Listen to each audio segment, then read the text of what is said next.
বুবলির চিকিৎসা দরকার, অপু বিশ্বাস। ঢাকাই সিনেমার শীর্ষ নায়ক শাকিব খানকে নিয়ে তার দুই প্রাক্তন স্ত্রীর লড়াই চলছে। অপু বিশ্বাসের সঙ্গে আনুষ্ঠানিক বিচ্ছেদ হয়েছে বছরখানেক আগেই। বুবলির সঙ্গে এখনও আর এক ছাদের নিচে থাকছেন না শাকিব।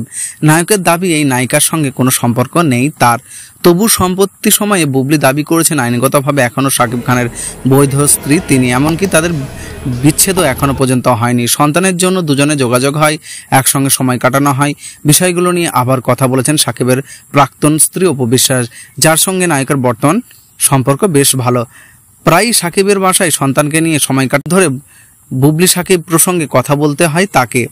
সম্প্রতি এক সাক্ষাৎকারে বুবলির নানা মন্তব্যের জবাবে অবিশ্বাস বলেছেন, আমি একজন নারী হিসেবে বলবো উনি যথার্থ সম্মানীয় মানুষ। প্রতিটি মানুষের তার নিজের কাছে সম্মানের জায়গা খোঁজেন। তিনিও একটা সময় ধরে তার কেরিয়ারের ব্যস্ত সময় কাটাচ্ছেন। তবে আমার মনে হয় নিজের প্রচারের স্বার্থে অন্যকে ব্যবহার করে নিজেকে ব্যক্তিত্ব বিলিয়ে দেওয়াই বুদ্ধিমানের লক্ষণ নয়। আর যদি এটাই সে মনে করে তাহলে তার উপযুক্ত চিকিৎসার প্রয়োজন।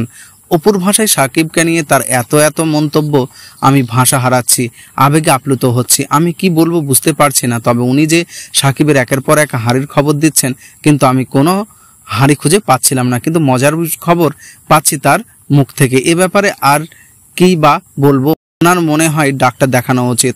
নাম প্রকাশ না করে বুবলিকে ইঙ্গিত করে অপু আরও বলেন, এখন আমরা একটা জায়গায় চলে এসেছি, আমাদের কথাবার্তা যেন যথাযথ হয়, খেয়াল রাখতে হবে। এখন এসব কথা হাস্যকর মনে হয়, অতিভক্তি চোরের লক্ষণ। আমি মনে করি তার সুস্থ থাকা দরকার।